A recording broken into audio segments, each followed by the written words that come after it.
Hai, hello, salam sejahtera Malaysia. Selamat datang ke channel Fels Lifestyle. Terima kasih kerana terus setia dan terus bersama di dalam channel ini.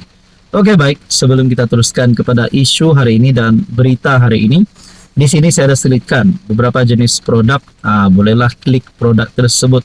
Mana satu yang ngam di hati, mana satu yang ngam di mata. Jangan kasih lama. Tekan, klik produk itu. Order macam biasa, macam dekat Shopee. Oke, saudara-saudara yang saya hormati, antara tumpuan bukan saja kepada penjawat awam, tetapi kepada rakyat Malaysia khususnya berkaitan dengan bantuan Aidilfitri. Bantuan khas Aidilfitri yang pasti dinantikan ramai.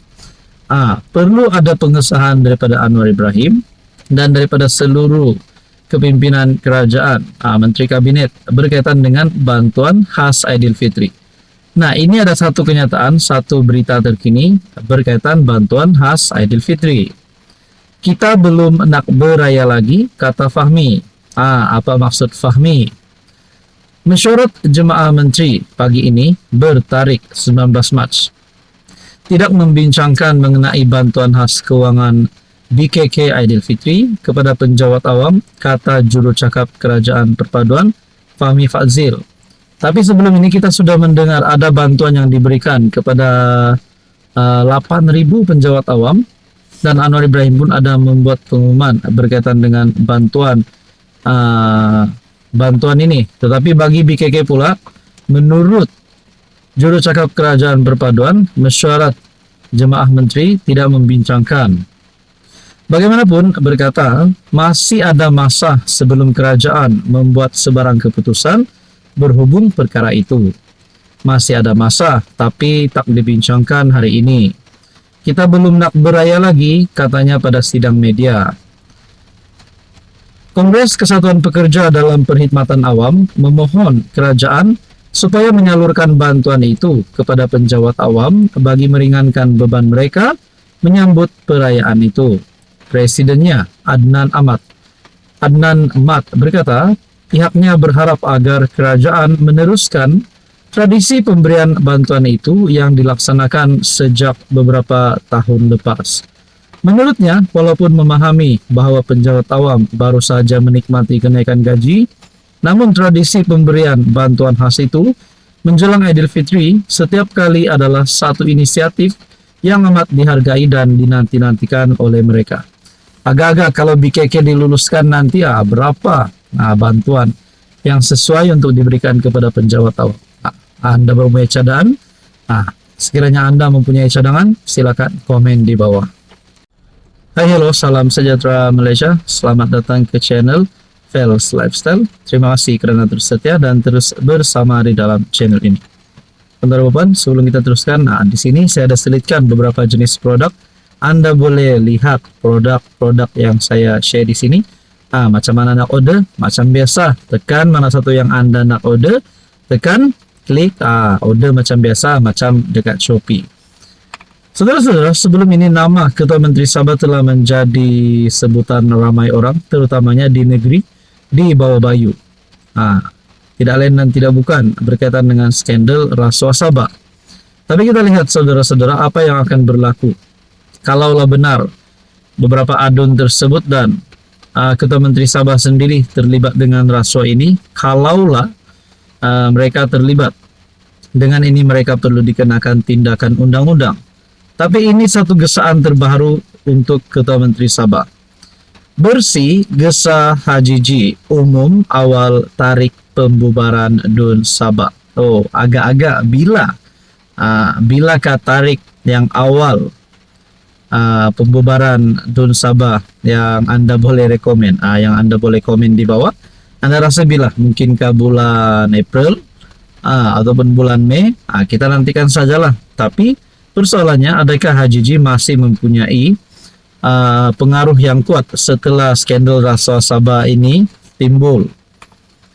Gabungan Pilihan Raya Bersih dan Adil ataupun Bersih menggesa Ketua Menteri Sabah Hajiji Noor supaya mengumumkan lebih awal tarikh rasmi pembubaran Dewan Undangan Negeri Sabah bagi memberi laluan kepada pilihan raya negeri. Agak-agak kalaulah Hajiji nanti kalah dan tidak mampu untuk mendapat sokongan menjadi Ketua Menteri Sabah lagi. Agak-agak siapa yang boleh jadi Ketua Menteri Sabah? Adakah Warisan yang sudah mengambil keputusan akan bertanding solo? Ataupun mungkin UMNO Sabah di bawah pimpinan Bung Mokhtar? Anda rasa siapa yang boleh jadi Ketua Menteri Sabah? Dalam satu kenyataan, jawatan kuasa pemandu bersih berkata, pengumuman itu penting bagi membolehkan pengundi yang berada di luar Sabah dapat merancang dan menunaikan tanggung jawab mereka sebagai pengundi. Mengumumkan secara rasmi tarikh pembubaran DUN Sabah lebih awal bagi memastikan semua pihak yang terlibat, terutama pengundi Sabah yang berada di luar Sabah untuk bekerja atau belajar, agar dapat membuat persiapan dan merancang perjalanan pulang ke Sabah bagi menunaikan hak mereka untuk memilih tampuk kepimpinan Kerajaan Sabah. Pengumuman awal mengenai tarikh pembubaran DUN juga secara berkesan akan memberikan masa yang mencukupi kepada SPR, pihak polis, dan pihak berkuasa yang terlibat untuk membuat persiapan logistik dan kawalan keselamatan bagi memastikan kelancaran proses pilihan raya. Saudara-saudara yang saya hormati, apa komen Anda? Hai, hello, salam sejahtera Malaysia. Selamat datang ke channel Fels Lifestyle. Terima kasih kerana terus setia dan bersama di dalam channel ini. Tanpa membuang masa, sebelum kita teruskan, di sini saya ada selitkan beberapa jenis produk. Bolehlah klik produk tersebut. Mana satu yang sesuai, mana satu yang Anda rasa nak order, jangan kasih lama. Tekan order macam biasa, macam dekat Shopee. Produk link ada di sini. Nah, saudara-saudara, baru-baru ini bekas Perdana Menteri Tan Sri Muhyiddin Yassin telah membuat kenyataan PN ada jawapan. PN mempunyai penyelesaian kepada isu rakyat. Kalau ini benar, baik lantik semula Muhyiddin Yassin jadi Perdana Menteri. Muhyiddin Yassin jadi Perdana Menteri ke-11 ataupun daripada kepimpinan Perikatan Nasional. Sekali lagi jadi kerajaan dan juga menjadi Perdana Menteri. Kalau ini benar, kalau benar PN mempunyai penyelesaian kepada isu rakyat. Tapi lain yang jadi, disangkakan Muhyiddin akan menang, disangkakan Muhyiddin akan tumbangkan Anwar.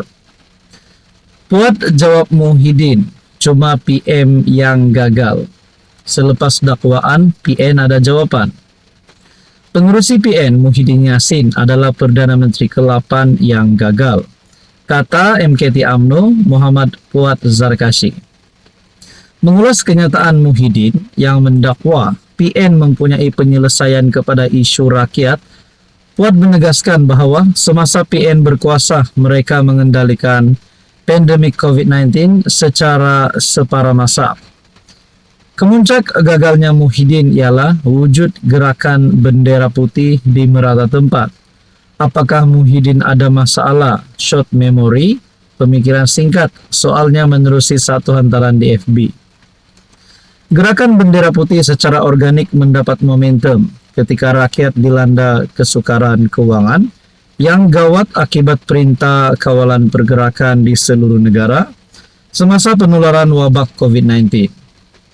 Kempen mengibarkan bendera putih itu sebagai isyarat memohon bantuan jika seseorang itu bergelut untuk mencari sesuap nasi. PKP separa masak telah menggandakan jumlah kematian dari 2.800 kepada 5.768 dalam tempoh 38 hari total lockdown diumumkan. Indeks pengendalian COVID-19 yang dikeluarkan Bloomberg meletakkan negara di tempat ketiga paling corot antara 53 negara ekonomi utama.